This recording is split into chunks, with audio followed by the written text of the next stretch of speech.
You tell me what you would like to know about money and I will tell you it. I'm from Chile, Argentina. Oh, nice. That sounds very exotic to me. Maybe France sounds very exotic to you.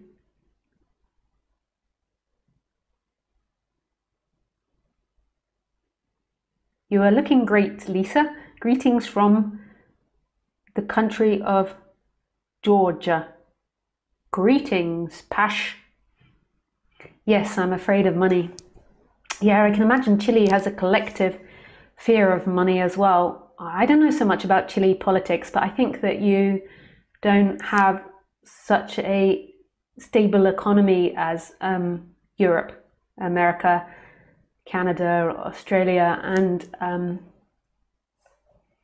some of the other countries in the world. It might be projection though, I might be wrong, but I have a feeling that your economy isn't so stable and that you have a lot of poverty.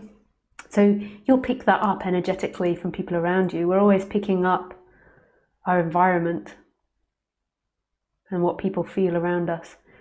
It's whether you or not you identify with it and you believe in it, whether it becomes a problem or not.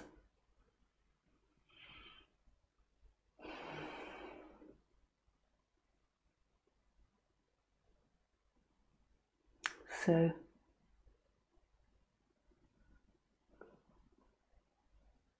money is really a very interesting thing psychologically, because we have made up money. So humans have made up what money is to us and what it means. So our money, I think, is like an IOU. So instead of like me going to the person that grows rice and swapping it with a bag of non-duality, so I go with my bag in non-duality, and then I go up to them and I'm like, would you like to swap some non-duality for a bag of rice? And they're like, okay, we'll do a swap. So instead of us having to swap like that, I can go to the guy with the rice and I can pay with money. He gives me the rice, and then he doesn't have to have non-duality in return. He can go to someone else and trade. So it's actually a way of us trading, and a smart way of us trading. So we don't have to trade with what we have. So I don't have to go up to someone and be like, would you like to swap my switch for this or that for this? So it's a way in which we can be more selective about what we buy or what we trade. So it was a way of our communities like growing and existing together. So really, money doesn't exist. It's an IOU, and it could be equally inside the computer. We could do it all digitally, and we don't ever have to have money printed. So it's like we just have IOUs in our bank. IOU, you owe me. Or we just have a number in our bank, and everything. And then everything is an inherent price. We again make up the price. So we say what is worthy and what is not. And sometimes things have bigger prices and sometimes less. It's not actually dependent on the item. It's dependent on what people will pay for it. So then we have this thing called competition as well. And competition seems to have been healthy for us in the sense that the competition helps prices stay low or prices go high. It depends on what you need. And it keeps the market moving. But if you take money personally, then it can be quite a scary thing. I think there's lots of things that I need to break down in this conversation. So we really believe on the personal level, like when we identify with our form, we also identify with our wealth and our status. And we look at it as a status, like we're constantly looking the way people are dressed and the car they drive, and we're judging them at what their status is. So if I had like really shitty clothes on and a really messy background, you would judge like how high and low I am compared to other people. Because we're into spirituality, we've maybe let go of a lot of our judgments around money, but we're doing it like in comparison to others, where we are, where our pecking order is on the money level.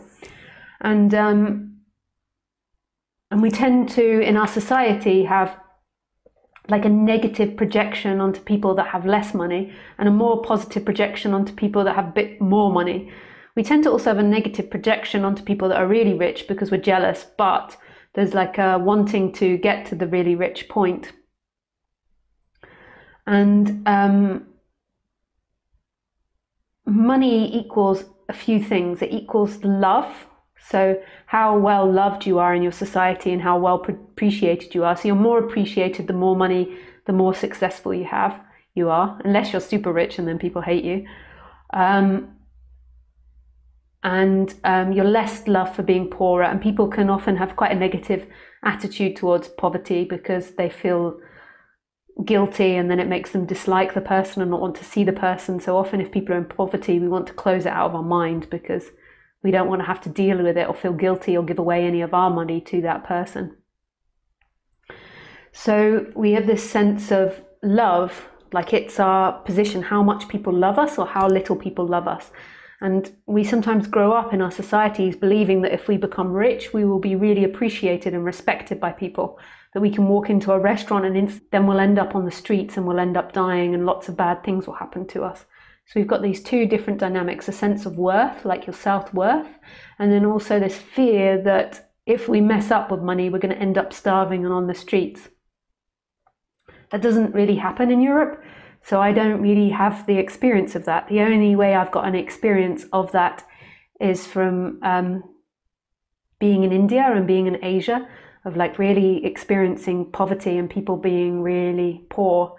But in Europe, we're kind of protected by our governments to quite a big extent. In a lot of European countries, you only really have to be homeless if you a drug addict or mentally ill, because you can't do the paperwork to like sign on, and you can't stay committed to getting a house, because it can sometimes take quite a while. You have to live on in a shelter until you get the house. Although I've again never done that. I did go on benefits when I first left university while I was looking for a job. I used to have to sign on every week, and I think I got £40 a week spending money. No, £60, I think. 60 English pounds spending money a week. And then they paid for my rent, which was like £100. That's amazing, eh? It obviously doesn't work like it's hard to sustain that, but on a very basic, after I left university, I could sustain that and live very, very poorly. And that was back in 2001 or two, so. And normally also in Europe, we have relatives or friends also that have money. So mentally, we don't have such a fear around that. It has its other problems. People in Europe, I find, are so ungrateful for what they have. It really is really sad. They're like the luckiest of all the humans on this planet in terms of like health and money and security. And the Europeans sometimes have such a terrible attitude and constantly are looking about like bad things about their society. Like we grow up and we have education, we have health, we have all these things.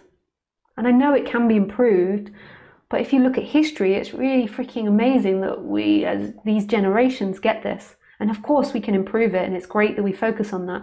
But a lot of people in Europe feel like they've been cheated, which is such a bizarre attitude that it produces. They have this attitude that they've been cheated, or that it's not good enough, or that their society or culture did them out of something. Funny mentality. But if they were to travel and to go to other places in the world, they would come back and be like, oh my God, thank you for being late for Europe, or thank you for, I don't think America's like Europe, Canada. I think America's not the same. It doesn't have the same social security. Yeah.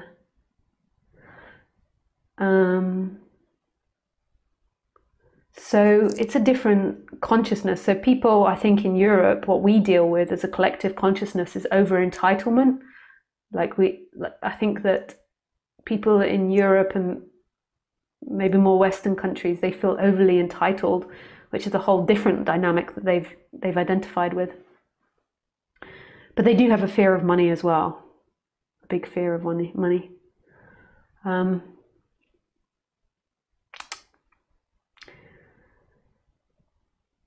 So, like attracts like. I'm sorry to say that with a big smile, but we all have to come to terms with it. And I still sometimes have to work on improving my relationship with money. My relationship where I have struggles with money is not actually so much to do with money.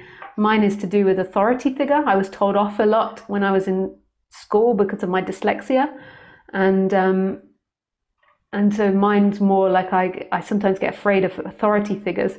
So sometimes I make my life complicated because I try so hard to get it right, like to get my business and my living taxes and my money and everything set up right, that I actually think that I put too much effort into it and I actually make more paperwork and it more complicated for myself. Whereas rather if I just was more sort of laid back, I think it would work out easier. Like I think I overcomplicated myself for myself sometimes. So that's a different dynamic with money, because I don't want the teacher coming and being like, you did it wrong, pas bien, Lisa, pas bien. I'm like, I think I do too much paperwork. But that's a different thing. It's not so much fear of money, it's the fear of the teacher coming and spanking my bottom or making me stand in the corner. Like, go and face the wall. Okay. So this is what you have to do. So I know that this dynamic can come up in my personality structure. And so my tendency is to overdo it, What happens in most people, and this is pointing, so this means it's very important, is that you aren't aware that a dynamic's coming up. This is where knowing your body is really helpful. The body never lies. So when your body is hurting, there's more than likely specific thoughts that are arising, and you just got to get to know the system. So somebody else that is over concerned about getting in trouble, what they would do is they wouldn't be aware that that's the problem. What might happen in them is that they have a dislike for authority, or they moan a lot about the authority. And then maybe they do the opposite. Maybe they purposely don't do things as like, suck on that authority, stick it to the man. Whatever the dynamic is. But they're not conscious that deep down they're afraid of authority, or they're afraid of the authority taking away their money, or them being in trouble, or them having to pay out money. And so they do all these things, and in a way they keep encouraging that dynamic, they keep encouraging that negativity, and they keep attracting it to them because they can't see that's what's happening. So what they have to do is recognize it. That is the key. Recognize that you're in a dynamic, and the way you recognize it is your body is hurting. If your body is hurting, if you're feeling exhausted and your body is uncomfortable, then it's more than likely you're in a dynamic. Then if you can't feel it and you can't work it out, look at what your thoughts are saying. What are your thoughts hating? What are your thoughts wanting to think about? Like they're worried about paperwork, or they're worried about this, or they're worried about that. And then begin to match it up with your body and get deeper into it. So begin to realize that you're feeling vulnerable. So what are you feeling vulnerable about? Somebody's going to tell me off. I'm going to get in trouble. I'm going to get money taken away from me. I'm going to be abandoned. I'm going to be by myself. I'm going to be lonely. So your deepest thought in all of that interaction, so it looks like on the surface that you hate authority, but on the deepest feeling level, you feel lonely. You're afraid of being by yourself, and they're like so different. What happens in the seeking energy is this seeking energy is constantly looking to confirm that the outside is wrong, that authority is bad, and it's constantly making problems with authority, like getting into arguments with people, hating on your boss, telling people off, constantly like, aren't they terrible? Like creating gossip to get the boss in trouble, to get allies against the boss. Really, the boss is vibrating in them a big sense of loneliness, but they have no consciousness of it. They're so convinced that, say, the boss or the tax man or the government are really bad. Like, you know these characters, you see them, and it feels, I feel lonely. So once you've got down to I feel lonely, you recognize where it is, and loneliness is most probably the heart. So you thought it was about money, and you got down to it, and it's that you feel lonely. So when you're beginning to feel panic about money, or panic about authority, or annoyance about your boss, or fear the boss is going to fire you, or how much you hate the boss, you just go, okay, I'm feeling lonely now. And you go into the basic feeling. So you've got all these hateful thoughts about the boss. And then you go into the feeling of, I feel lonely. And you just allow yourself to reside in that feeling. I feel lonely. And you just really admit it to yourself. And your thoughts want to keep coming up, making out your boss is an asshole. Boss is an asshole. And then you bring it back down to I feel lonely, and you give it space. You give that feeling space rather than running away. So that is seeking. That is seeking. That energy is that you feel the feeling of loneliness, and then you create this whole story, and then you're constantly chasing after demonizing the boss. That is the very act of seeking. That's when you create this false identity and you live in this illusory world of bullshit. It's like got nothing to do with anything. All that's important, what is you feel lonely. At some place in your life, you've picked it up, this feeling of loneliness, and then you've projected it all onto this hatred, which has made you feel more lonely, and then you feel more hateful, more lonely, more hateful, bigger stories. By the time you're 60, you hate all bosses, all government, and you never want anything to do with this fucking shit world again. And you believe it's true, and that's all you attract to yourself in your life. Is all that dynamic. That's all you see everywhere in the world, because your brain and the outside world are one and the same thing. So what is it that we do? Well, let me tell you. I'm beginning to be a poet. You have to go down to that feeling. You have to get really used to feeling loneliness. Allow it to be there, so you stop. You're not always running away from it, telling all these bullshit stories about who you hate, or who's done this to you, or why that's happening, or how you're better than this person, or blah, blah, blah, blah, blah. You just come really down to loneliness. So you notice when you're with your friends, the impulse to start moaning about someone, and then you just say, oh, I feel lonely, to yourself. You can even admit it to other people. And then, this is the best part, you begin to ask that loneliness, what does it want? What does loneliness want? And then you allow that. I want to feel loved. I want to feel connected. I want to feel intimacy. And then you allow, when you're ready, that positivity to fill you up. It's like the chakras got out of balance, so you allow it to fill you up. And really, you don't need to do anything in the external life, because your nature is to feel connected and love and free and trust. So it's just about residing in that. But you've had this loneliness feeling, you've identified, and then you've really encouraged it. So now you're just trying to bring out the positive feelings of that chakra area. And then your essence, so this moment, is love and connection. So you just say that. So on the human level you want that, but also know that's who you are on the ultimate level, is love and connection and intimacy, non-division.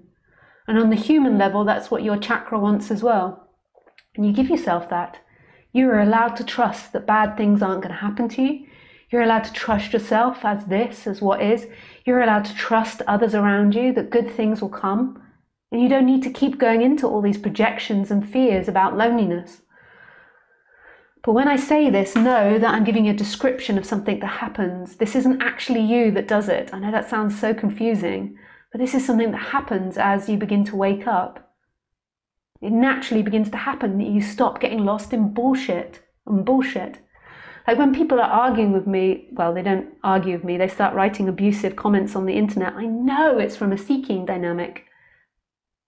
Because why would they care so much? So it's like they see me and I remind them of a woman that dumped them, or they can't get love from me, or they feel jealous, or they feel abandoned, or they feel hate, or they feel insignificant or belittled, or they feel like I'm fake.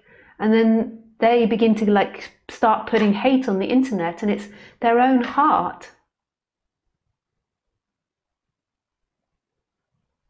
And that's how they feel about themselves, projected outwards. And then they come across me and they really believe that I'm taking something from them. How could I possibly take anything from you? Now, I know we didn't talk about money there. I don't know why I didn't use money as an example, but I went off on the boss one. But basically, you have to come back what does money make you feel? Come back to the most deepest feeling. Like for a lot of people, I think it it makes them feel like they can't trust life, like life is untrustworthy. And that's not true, because who you truly are is life. So you get to that feeling. So if on the surface, it's like projection that things will go wrong with money, you're going to run out, you can't pay this bill, blah, blah, blah, blah, blah, and all these fearful thoughts. And you realize that that's not here now. All of those thoughts have got nothing to do with what is. You don't have to be living in these mental agonies. So you come down to what's the actual basic feeling I'm feeling in my body right now, not in time, right now. And in the body, you feel vulnerable, like you can't trust. And that's the chakra out of balance, because you've been telling these negative stories, so it's got stuck in out of balance. Sometimes it's appropriate that not trusting someone comes up, but your natural way of being is in more balanced emotions of feeling like you can trust, because that's your essence. Your essence is trust. Your essence is everything. So your natural balance is positivity on the human level, because you've got nothing to be afraid of. Everything you are is here.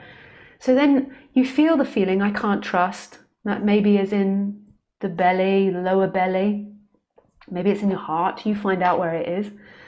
And then you say it to yourself, and you notice that tendency to go off on rants about how bad things are going to happen to you. And you pour the energy back. I can trust. I am love. I can trust. So you pull it back into, I don't feel trust. I'm going to be alone. Bad things are going to happen to me. And then trust that if you go into that vibration of who you are, which is love, and then on the chakra level, you line up with that, and you realize that if your chakra is in the positive vibration of trust, then you can trust. Good things will happen. That you give it to God. Like if you want the money to come, and if you want it to all work out, it will. As long as you allow that. If you are fearing it, that bad things are going to happen, then that's what's going to keep manifesting. And you have to truly, truly believe this, like see it, like really see it. It's not believe it like you impose it on yourself. It's like know it to be true, that like attracts like. Karma in the East, they call it.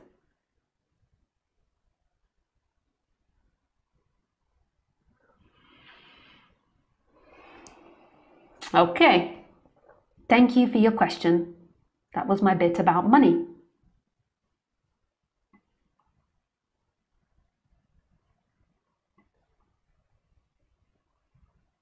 I second the money question. How can become rich? How can I become rich? Well, I just answered that. It's just on the vibration level. So you come back, you see what's blocking you. So you see that negative thought that's coming up. You come and you feel it. Like I can't become rich. Rich money will never come to me. And then